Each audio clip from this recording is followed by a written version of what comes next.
আসসালামু আলাইকুম দর্শক, আমাদের শরীয়তপুর জেলার আন্তর্জাতিক গরুহাট। এখানে প্রতি সোমবার অনেক গরু আসে।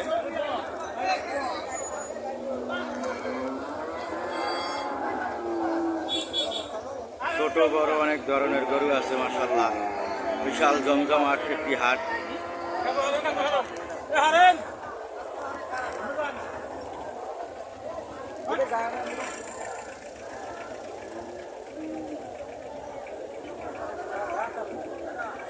এখানে অনেক দূর দূরান্ত থেকে, অনেক জেলা থেকে অনেক মানুষ আসে গরু কিনা বেচা করে।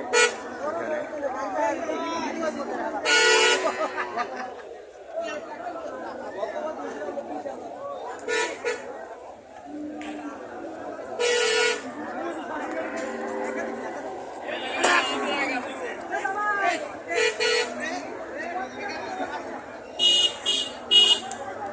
বিশাল বড় একটি গরুর হাট।